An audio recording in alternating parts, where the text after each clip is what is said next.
gentlemen, my name is Terry Smith. Today we will be discussing the magnificent play, Macbeth, as well as the extravagant novel, The Great Gatsby. We will be talking with F. Scott Fitzgerald as well as Shakespeare. We will be talking about their mindset going into writing the novel as well as the play. We will be focusing on the aspect of appearance versus reality throughout the novel and the play. Please help me to welcome F. Scott Fitzgerald. Good afternoon. Thank you for joining us today. In your novel, The Great Gatsby, there is a major presence of appearance versus reality. It is a major theme seen throughout the novel. A lot of the characters seem to demonstrate appearance versus reality throughout the course of the book. Gatsby, being one of the main characters, uses the appearance of a higher class for his own personal gain. Could you please explain this? Yes. Gatsby, as the main character, he may seem as though he has it all, the fame, the riches, everything one could ever ask for. But in reality, he's missing the only thing he wants in life. Gatsby threw these extravagant parties to please others. He never really pleased himself. He didn't have any close friends. Gatsby used all his money so that he turned his whole life around for his own gain, all to impress Daisy, a girl of his dreams. Gatsby's lavish lifestyle is just more to please others rather than please himself. Look. Oh, Nikki, how funny. Look, it's my house. Just there across the bay.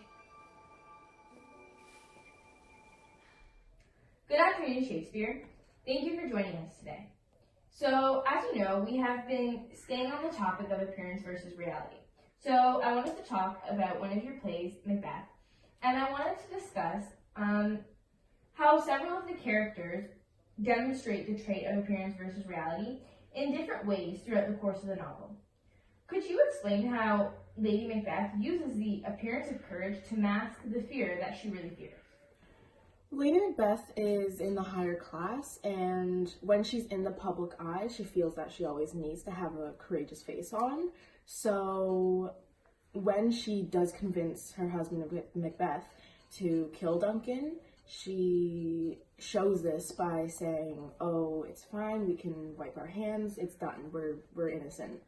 But you can see how her guilt and fear starts taking over when she starts having hallucinations later in the book. Damn spot out, I say! 1, 2. Staying on the topic of appearance versus reality and continuing on with that theme, I wanted to discuss Daisy, another character who seems to demonstrate this a lot. Could you explain how Daisy uses the appearance of courage to mask fear? And explain the different scenarios and situations in which this is represented throughout the book. Daisy is a typical lady of the 20s. She married for riches, and she's a mother, but she doesn't seem to be a dedicated one in a sense. Daisy's relationship is based mostly on lust, and there is signs of abuse with Tom. She seems to be unsatisfied really with what's happening in her life, but she puts on a front of bravery and courageousness so that people don't know what's going on behind closed doors. Another example of this is when she's with Gatsby and they see each other after many years, and he's throwing shirts at her. And she begins to cry because she's so overwhelmed and she's realizing everything that she's missed out on. Another example is when she's marrying Tom and she receives a letter from Gatsby.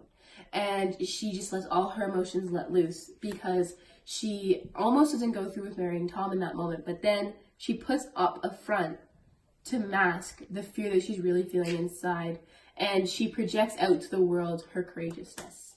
Lady sends over a selection at the beginning of each season. Jay! These are silk. Jay! These are flannel. They're so beautiful! Indian cotton. Stop it! Jay! Linen. Nicky, he's a madman! I can't help you. Flannel. You're going to have to refold every single one of them. You'll ruin them! Jay, stop it!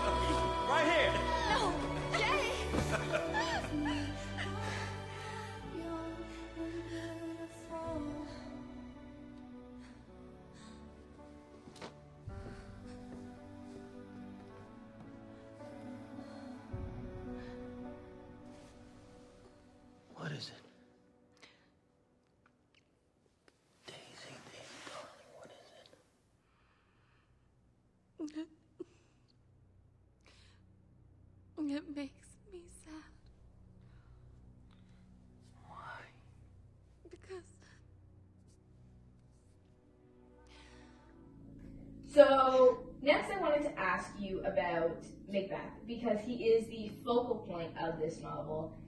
He's the main character and everything seems to revolve around him. So could you please walk us through how you plan this character and how, again, following the same appearance versus reality theme, how he demonstrates the appearance of a higher class for his own personal benefit? Well, Macbeth used his friendship with Duncan to his advantage, and when he invited him over for dinner, which is a harmless thing, it obviously turned out to not be a harmless thing, which is, of course, the night that he did kill Duncan. So by planning Macbeth and King Duncan to be friends along the way, it made the plan work. Yes, I had to think it very thoroughly to find out how is Duncan going to trust him enough to get him alone in a room, and I felt that making them friends would be the perfect relationship for them. Wow, that's a good strategy. If you did not plan the play out that strategically, it would not have worked out in the way we all enjoyed. Thank you. I definitely did think it very thoroughly.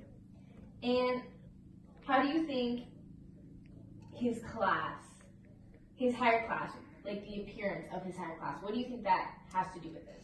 Macbeth's higher class makes him, to other people, think that he is very noble and he's very respected, that he wouldn't really do these things, and it's definitely a big turn when people realize how unloyal he is and that he would do these things to a friend. Their daggers unmannerly breached with gore. Who could refrain that had a heart to love, and in that heart, courage to make his love known? About one last character, Nick, because I feel like people really seem to gravitate towards him. He's such a lovable character. He is the narrator of the novel, and he seems to be so trustworthy, and everybody really loves him. But we get a sense that he does show the theme of appearance versus reality in the novel. So could you explain how Nick uses the appearance of honesty to test loyalty? Yes, of course. Nick has a good head on his shoulders. When he meets Gatsby and befriends him, he's not friends with him for his money or his riches. He's friends with him because he's good company. Nick is not the type to be easily persuaded, and he knows where he stands, and he knows his morals and standards very well. But there are sometimes chapters in the book where he does stray away from having a good head on his shoulders. For example, he didn't even realize that it was his own birthday. He finally realizes how caught up he was in all the drama and all the fortune. Basically, all the fun he was having. He forgot who he was. On the outside, he was this fun-loving rich man, but on the inside, he was a commoner, as harsh as it may sound. Thank you.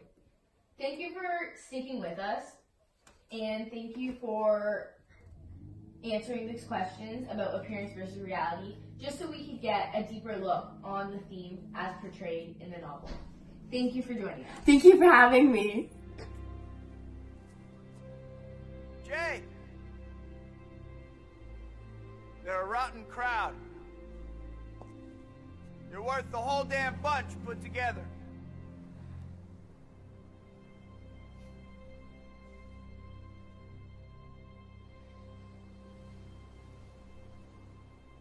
I was always glad I said that. It was the only compliment I ever paid him. Okay, so thank you for sticking with us for so long. Before we let you go, I just wanted to ask about Macbeth.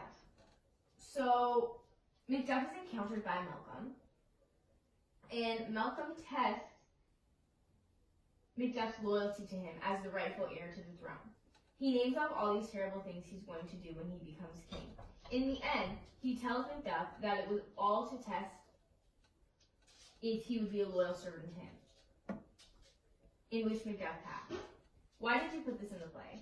And how do you feel this shows Macbeth's appearance of loyalty to test honesty? I had to put this part in the play because we needed to know where Macduff stood in his loyalty. He needed to protect himself, even if that did mean being loyal to the enemy. And Malcolm did try to make it clear to Macduff that he was the enemy by testing him, by saying all these bad things about himself. So when Macduff doesn't leave Malcolm's side, and when he says, I don't care that you're going to do those things, I'm going to stay, it does show that he was loyal to Malcolm and that he was loyal to the rightful heir to the throne. Thank you. Thank you for joining us today. We really appreciated it. And thank you for helping us to gain a bigger insight on the presence of appearance versus reality that all the character in your play face. Thank you for having me. Thank you for joining us, ladies and gentlemen. We hope you learned a lot about the presence of appearance versus reality in both the novel The Great Gatsby and the play Macbeth. Thank you for joining us. Until next time, I'm Terry Smith.